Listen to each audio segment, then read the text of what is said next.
Hello everyone, I am January G. Gafood and I am here with you today to discuss the definitions, the purposes, classifications, and the other significant problems regarding the traffic signal lights.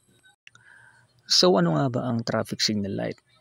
Traffic signal light it refers to any power-operated traffic control device by which traffic is warned or directed to take some actions or take specific actions.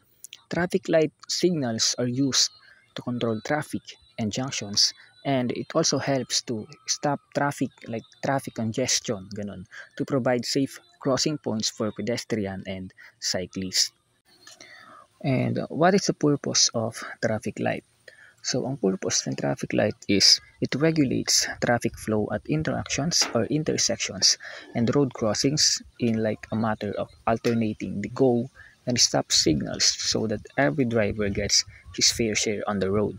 So, as a result of this, traffic lights were invented to relieve the traffic policeman of the mechanical duties of alternating traffic to make everybody happy. So, in other words, mas napapadali nito or ang purpose ng traffic light is mas napapagaan or mas napapasafe niya, mas nagiging safe yung road or yung dinadaanan ng bawat motorista o ng bawat sasakyan sa lugar natin. And syempre, parang mas ito rin na nababawasan yung traffic congestion, ganun, para mas maging safe tayo and mas maluwag yung kalsada. And ngayon, ano-ano nga ba yung mga problems na concerning traffic lights, mga problema na kinakaharap natin when it comes sa mga traffic management? So, pinakauna is a society that has little or no respect for traffic laws will have a hard time respecting the advantages that the traffic light can offer, especially when there are no traffic enforcers around. So, tama to, yung una. And ang tinasabi nito is, kapag walang mga traffic enforcers na nakikita sa daan o sa paligid, ang bibilis magpatakbo ng mga sasakyan or kahit ng mga motor o ganyan. So, parang that's why maraming na-aksidente, di ba? Like, marami ring nadadami na civilian, ganyan, kahit pa yung ibang motorista is ang ingat-ingat magpatakbo. Meron pa rin yung iba na syempre mabilis, that's why nadadamay sila, ganyan. And pangalawa naman is, when a traffic light suddenly becomes inoperative, a sense of order and discipline prevails. So, hindi lang sa mga traffic enforcers, hindi lang sa presence ng mga traffic enforcers yung problems, kundi sa mga traffic light din na halos wala ka nang makita, lalo-lalo na dito sa lugar natin, di ba? Halos wala ka nang makita na traffic light, ganyan. That's why ang bibilis pa rin magpatakbo ng mga motorista o ng mga drivers, ganyan. And pangatlo is, even if there are traffic enforcers officers present, they are very seldom or they are not doing anything about pedestrians swarming in droves and holding up traffic. So sinasabi nito na kahit pa meron yung mga traffic enforcers dyan, mga LTO, ganyan, halos, di ba, wala naman silang masyadong ginagawa when it comes sa traffic congestion, ganyan, hindi halos nakatingin lang sila, paligid pa, lakad-lakad lang, ganyan. Halos parang wala silang pakialam. Gano'n. Yun yung mga problems concerning sa traffic lights, especially sa lugar natin. What are the classifications of traffic signal lights? So, dito sa discussion nito, meron tayong tatlong classification ng traffic lights. Ang pinakauna dito is yung traffic control signals, which these are signal lights where it designed primarily to control and regulate traffic flows. And so eto, as sa mga nakikita dyan sa screen, ito yung traffic light na madalas nating makikita, which is yung may green, red, and yellow light. So kapag sinabing yung go light, kapag yung green light, ang ibig sabihin nun is yun yung go, ganun. Pwede ka nang pumunta, or kapag red naman is which means stop, or hindi ka pwedeng tumawid sa pedestrian na yun, ganun. And then sa may yellow naman, ibig sabihin nun is to prepare to stop or prepare to go, ganun.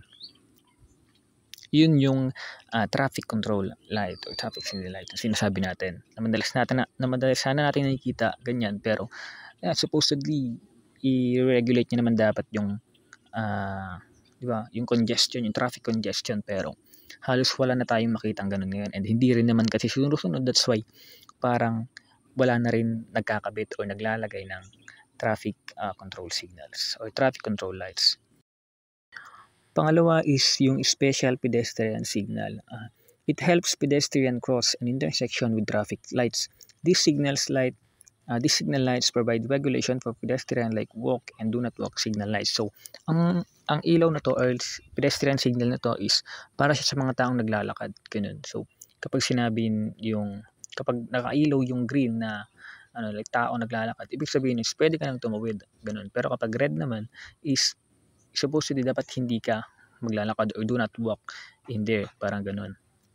At ang panghuli naman is yung train approach and gate signals. These are usually installed on road rail intersections designed to inform motorists of any approaching train or the intersection. So, ito yung nakikita natin na parang automatic siyang bumababa, like harang, nagsisilbing harang siya.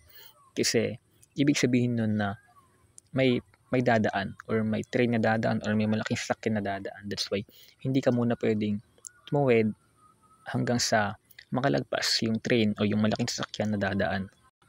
And now, these are the specific meaning of traffic lights or the specific definitions of traffic lights. At yung mga binabanggit natin kanina regarding sa red and green lights. Ganyan. Kapag una is yung steady red. Kapag steady red yung kulay is you should stop at the designated line and because vehicles will be crossing from the other side and expect pedestrian to cross at the pedestrian lane. Expect mo na may mga taong tatawid din sa pedestrian ganyan or unless specified, you can turn right after a full stop to clear traffic coming from the left. And pangalawa is kapag steady green, you should, it is the turn. Or in contrast, it is the turn of vehicles on the other side to stop naman and ikaw naman yung magugo ngayon. And pedestrians naman are not allowed to cross the pedestrian lane in front of you. So, hindi sila pwedeng tumawid, yung mga tumatawid, hindi sila pwedeng tumawid sa pedestrian hanggat steady green pa yung kulay ng traffic control lights. And unless specified, you can move up the middle section to the intersection and make a left turn when clear. Vehicles going straight have the right of way and remember, do not anticipate a green light. Pangatlo is yung steady yellow, which means kapag steady yellow, you should prepare to stop. Ganun, kasi may possibility na magre-red na yan, ganyan. And it's the turn of the vehicles on the other side and will be given the go signal shortly. So, in contrast, syempre, yung mga nasa kabilang nakahinto, sila naman yung pwedeng mag-go and ikaw naman sa kabila yung magpe-prepare na mag-stop. And ngayon, ano naman yung mga gagawin natin kapag yung traffic signal is biglang nag-blackout sa lugar na yun and nawala yung traffic light or yung mga ilaw na pwede mong maging guide, ganyan. Ano naman yung gagawin doon kapag... And so ngayon, if all traffic signal lights are not working because of an electrical power failure, you must stop at the intersection and then proceed when you know other turning and approaching vehicles or bicycles or pedestrians have stopped. A blackout traffic signal works the same as a four-way stop intersection. So, ibig sabihin nito na yun nga, kapag biglang nag-blackout, you should stop kasi may possibility na baka makabangga ka or mag-cause ka ng accident kapag tuloy-tuloy ka lang.